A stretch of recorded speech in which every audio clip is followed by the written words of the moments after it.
A woman who was genetically born a man has given birth to twin girls after doctors successfully grew a womb for her. Yeah, Hayley Haynes was told that she would never have children after being diagnosed with androgen insensitivity.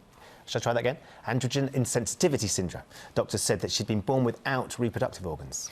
They actually, though, discovered she had a tiny fragment of a womb, so they used hormone treatments to help that grow.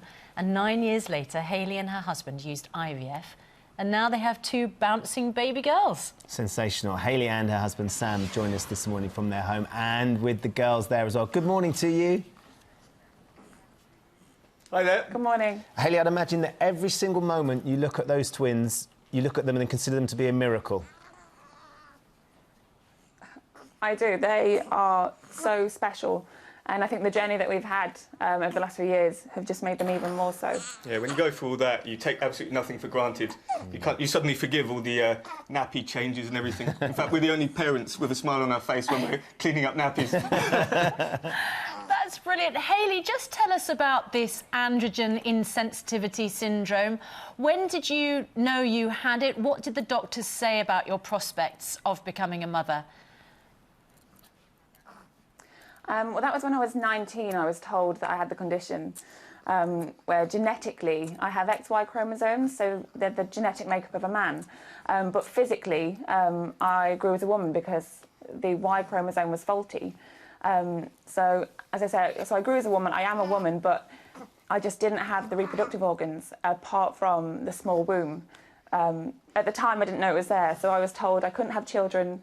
I was crushed. I was devastated. But then later on we found that we had a tiny womb, and that gave us some hope. Yeah, finding out there was a womb was an incredible moment, because you go from absolutely no chance of sort of being more of a part of the child, if you know what I mean, to suddenly, you know, being able to bear it, and that is an incredible thing. And I'd imagine that Sam as well, as your girlfriend, then your fiancé and your partner, you're trying to help her through the idea that the two of you are never going to have children together, and that must have been really, really difficult emotionally. Yeah, I mean, I'm sort of the broodiest bloke I've ever met, so so it was something we had to go through together, and we both had to accept and think of what the alternatives were.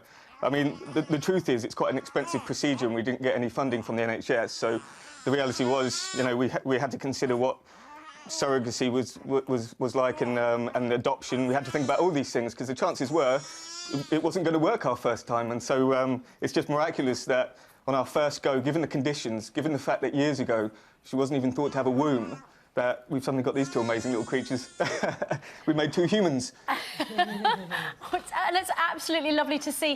Hayley, just, you were told that there was a fragment of a womb. How did a fragment of a womb come to be a womb which could actually bear twins? Well, it was through hormone replacement therapy, HRT. Basically, the doctors prescribed it to me, and I was on a few different courses, a few different tablets. But over the course of the years, the female hormone that they then put in my body that I was missing slowly started to develop the womb. And then, as I say, a few years later, it was the right size, optimum size for bearing children. Hospitable environment, they called it, which is hilarious.